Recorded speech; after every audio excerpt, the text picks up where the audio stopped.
Welcome to Keep Up Educational. I hope you're ready to learn something new today, because in this video we talk about the second part of the marketing environment, namely the macro environment. I have already uploaded on my channel a video about the first part, which is called the micro environment. If you haven't seen it yet, please watch it. There will be a link in the description down below. Let's start with the definition of the macro environment. The macro environment consists of 6 forces that shape the opportunities and the threats to the company that affect the actors in the micro environment. The 6 forces are demographic, economic, natural, technological, political, and cultural. To make everything as clear as possible, I will discuss each force individually, and I will put timestamps in the video down below so you can skip from a part to another of the video. Demography is the study of human population in terms of size, density, location, age, gender, race, occupation, and other statistics. You may ask yourself, why are demographics so important for marketing? Well, they are because the marketeers analyze data like family structure, age, occupation, education, and all this data in order to categorize people, because the people form the masses. The people form the markets that they will target with their campaigns. So first of all, let's start with the age and see how people are categorized. There are 4 big relevant age categories I will talk about, and I will mention 1 or 2 features for each one of them. The baby boomers, born between 1946 and 1964, in the present 2021 they are around 56 to 75 years old, and they were born after the World War II. Why are they important to marketing? Because in the United States they represent 35% of the population, but also about 70% of the nation's disposable income, so their money make them really interesting for marketeers. The second category are the Xers, known as Generation X, born between 1965 and 1976. Today they are around 45 to 56 years old and are kind of in the shadow of the boomers. Marketeers noticed that they are the generation that prefers quality over quantity and are receptive to irrelevant ad pitches that make fun of conventions and traditions. The third category are the Millennials, or Gen Y. Born between 1977 and 2000, they are around 21 to 45 years old today and are also called eco-boomers. They are the generation that are financially broke, facing higher unemployment and more debt, most of them having close to no savings at all. One important thing about them is the fact that the people in this category are comfortable with technology. It is also mentionable that they are way more numerous than the Gen X and the baby boomers. The last category is Gen Z. Some analysts say they are born after 1995, some say after 2000, so they are, however, around 21 to 26 years old. They represent tomorrow markets, have technology in their DNA, and are quite attractive to marketeers for their spending potential. This was the demographic force. The second force in the macro environment is the economic one, and let's see the definition of that. The economic environment consists of all economic factors that affect consumer purchasing power and spending patterns. In every country there is a different way of income distribution, and there are 3 big categories for that. The first one are the industrial economies. Well, they have big markets and they are rich in everything.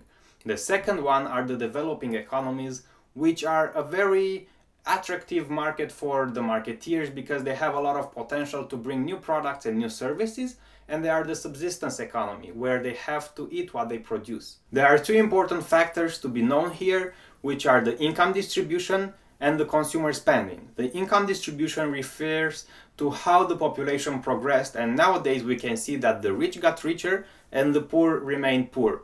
When it comes to consumer spending, we can see that before the recession in 2008, Americans were spending everything. So they were going on debt, they were used to that. And after the recession in 2008, they started to value quality over quantity more and take more care of their money. So this cares about how they consume their money, how the consumers spend their money. There is also one more factor that has a big impact on the marketplace, which is the income, the cost of living, and basically the patterns of how people are spending or borrowing money. The third force is the natural environment. First of all, let's see the definition. The natural environment goes about the physical environment and the natural resources that are needed as inputs by marketeers or that are affected by marketing activities. Companies can be affected by many things, and the natural environment is important for them because weather and natural disasters can be significant important to the company. Because if you are a smart marketeer and you have a company that produces clothes, for example, during the cold season, you will make a lot of profit if you know how to use that. But of course, it is important to mention the natural disasters. You have to have a plan for that and to be ready for it. And because companies have to take care of such occurrences, the marketeers have to know about the following trends when it comes to the natural environment. The first trend is the growth of shortages of raw materials. Not to mention that air and water are not infinite resources. Renewable resources such as food and forests have to be used even wiser. There are of course entire markets that are based on non-renewable resources like oil, coal, minerals, and the shortages are not good news to anybody. A second trend is the increased pollution. Therefore, companies nowadays try to adjust to this situation because I'm sorry to let you know it is not repairable anymore, with biodegradable packages and other measures. The third trend is the increasing government intervention in the management of the natural resources. For example, the German government. It takes care of the environment quality and has special measures and restrictions for companies to act up. There are also governments, especially in poorer nations, that do little to nothing about pollution. And the last trend is the green movement, also known in business as environmental sustainability associated with corporate social responsibility. Basically, this is a trend of companies to respond to the consumer demands of more environmental responsibility. It is a combat of the second trend if you want. The fourth force is the technological environment. Let's see the definition. The technological environment represents all the forces that create new technologies, creating new product and market opportunities. Technology is one of the biggest forces out there that represent the macro environment. From antibiotics to nuclear weapons, it is all mixed by technology. New technologies can bring opportunities, but they can also bring threats. It is important to know that new technologies will always take out of the game an older technology. For example, the digital photography affected the film industry. The digital downloads and streaming hurt the DVD businesses. It is important that you know how to use this as an opportunity because the businesses that fail to comply with the new technologies usually don't resist anymore. One more important aspect to be mentioned here about technology: there are a lot of rules and regulations, and marketeers should take care of them. And because we talk about rules and regulations, the fifth force is the political and the social environment, because the business has grown so much that the government and institutions had to make up rules and regulations for it. Let's see the definition first. The political environment consists of laws, government agencies and pressure groups that influence or limit various organizations and individuals in a given society.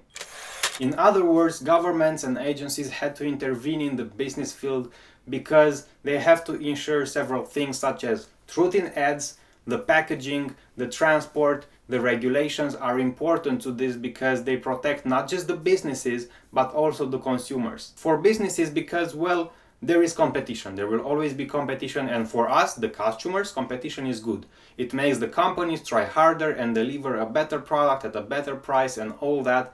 But sometimes there are such big companies with a lot of money and a lot of power that they can sell their products at the production price or even lower than that, make no profit, make a loss, and their competitors can't keep up with that and they will run out of business. So you have to have these rules and regulations to protect these competitors and the businesses. By the way, what I just told you is illegal to do. The companies cannot do it anymore. And it also protects you as a customer because the rules and regulations refer also to the truth in advertisement. So they have to advertise the real product, not a maquette or not something, not selling you a dream, as they say. So it is also good for you. Beyond laws and regulations, there are also social codes in business. Socially responsible behavior refers to the companies that encourage their managers to look beyond the rules and regulatory system and just do the right thing. These companies actively seek out ways to protect the long-term interests of their consumers and the environment. There is also the cause-related marketing, where many companies are linking themselves to worthwhile causes. For example, AT&T, T-Mobile, Sprint and Verizon have joined forces to spread the message called It Can Wait, which is a campaign that encourages not using your phone while driving. And the last force in the macro environment is the cultural environment. Of course, let's see the definition. The cultural environment consists of institutions and other forces that affect society's basic values, perceptions, preferences, and behaviors. Cultural factors strongly affect how people think and how they consume. What you have to know about values is that there are two types of them. The first one are the core values. So the core values say that you believe in freedom, you believe in doing good, you believe in hard work. These are values that are not gonna change over time. And there are secondary values, which are going to change over time. For example, marriage. It was a core value at the beginning of the times, but now it kind of got to the secondary value, and this is an exception, by the way. And there are more influences that can, influence your values, and let's see them. There are different factors that can influence your values. For example, people's views of themselves. People vary on serving themselves or serving others. Some seek personal pleasure, others seek self-realization. People's views of others. People's attitude towards interactions with them shifts over time. People's views of organizations. People vary in attitudes towards corporations, government agencies, trade unions, universities, etc. People's views of society. People vary in attitudes towards their society. Patriots defend it, reformers wants to change it, and malcontents wants to leave it. People's views of nature. Some feel ruled by it, others feel in harmony with it, and others seek to master it. It is important to know these factors because people buy based on their views and their values.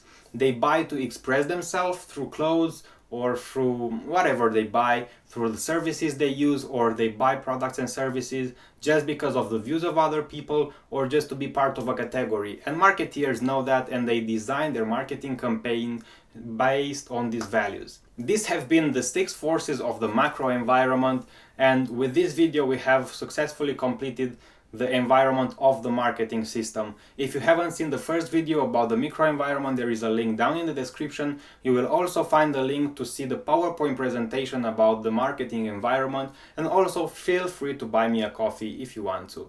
This was everything for today. I hope you liked the video. Please don't forget to subscribe and like the video, and I will see you at the next one.